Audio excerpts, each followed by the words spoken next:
Good morning, good afternoon, good evening, whenever you're viewing this video. Welcome to week 7. So we're almost, believe it or not, halfway through the course. So this week, you'll be finishing up your personal essay. That you'll need to submit that to me by September 27th. Uh, the easiest way for me to grade those or write comments on them is with a Word document. So if you can email a Word document to me, um, at my email address, which is ghjensen@ualr.edu. That would be the best way to submit them.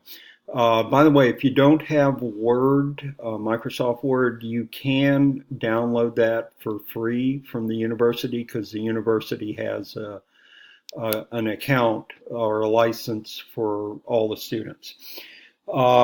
Okay, so this week, what we're going to do is we're going to look at research in creative nonfiction. I think anything you're doing is going to involve some sort of research. Maybe all you're doing is a personal essay.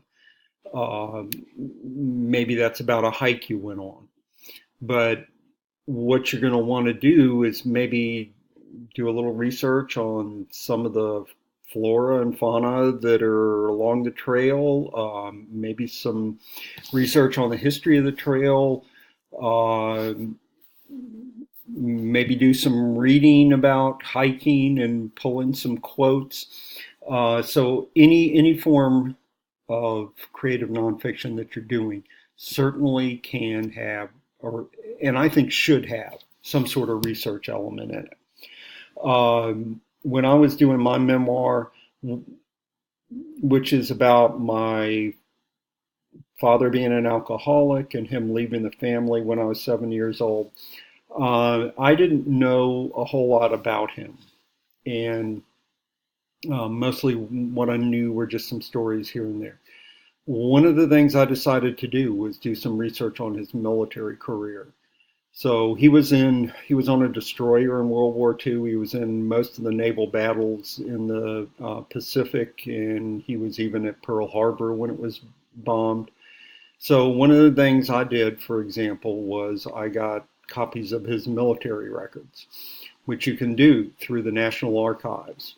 It might take a little while, and it's not the full military records, but that provided an enormous amount of information for me to construct at least a little bit of a story about his military career.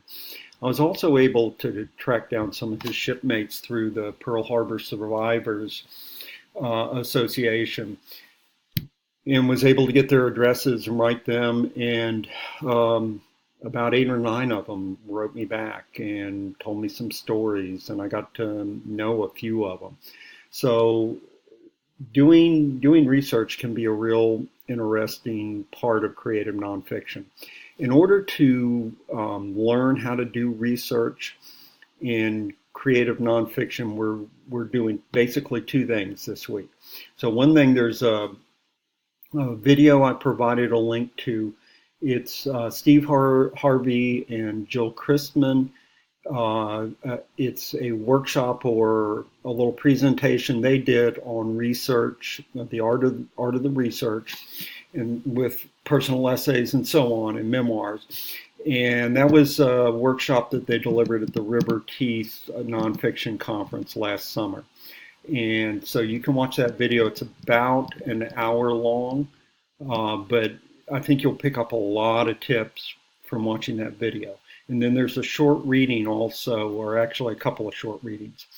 One reading is a chapter out of Jon Krakauer's Into the Wild. I'm sure most of you, at least from the movie, are aware of the basic storyline from Into the Wild. This is about Chris Chandler's young guy who decides he wants to just travel around the country on virtually no resources, and ends up in Alaska, gets kind of trapped in a dangerous area of Alaska and ends up dying there. Spoiler alert, I guess I should have said, but I think everybody knows how the story ends. At any rate, and if you read this chapter, um, or as you read this chapter, what I want you to pay attention to is think about, how did John Krakauer know this? So he's constructing a story about Chanlis. He never met the guy, so it's not like he could interview him. So what kind of documents was he able to find? How do you think he was able to track down people who knew parts of his story? And how was he constructed? So being able to construct a story from his research. So as you're reading this chapter, constantly be thinking about, how did Krakauer know this? How did he get this information? Some of it's obvious, and some of it he tells you is, some of it he will tell you, I had this kind of information. Some of it you may need to surmise.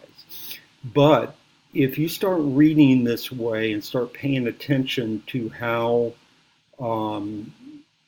creative nonfiction writers will do their research, I think you're going to get tips on how to do your own research. So that's why I was having you read the Krakauer piece.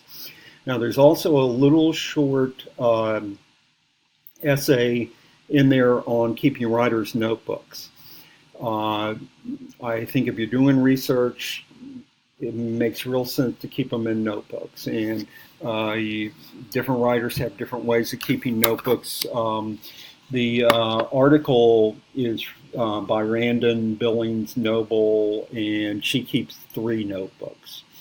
I keep 2 types of notebooks. So one of the things I keep is just a spiral bound notebook that I like graph paper for some reason, because sometimes I'll, do little maps and things like that, and the graph paper is useful for that.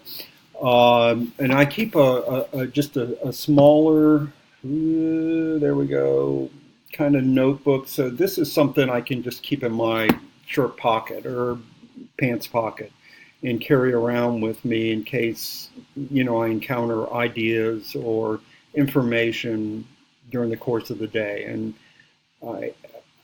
I don't have it on me 24 hours a day, but I try and keep it handy most of the day in case I come across some good ideas that I don't want to lose. So you might want to think about starting to keep notebooks as well.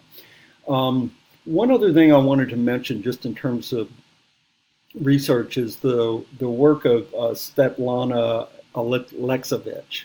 She's a Russian writer, most famous for writing Voices from Chernobyl, where she basically went out and interviewed a lot of people, basically did oral histories of people who were at Chernobyl when it exploded.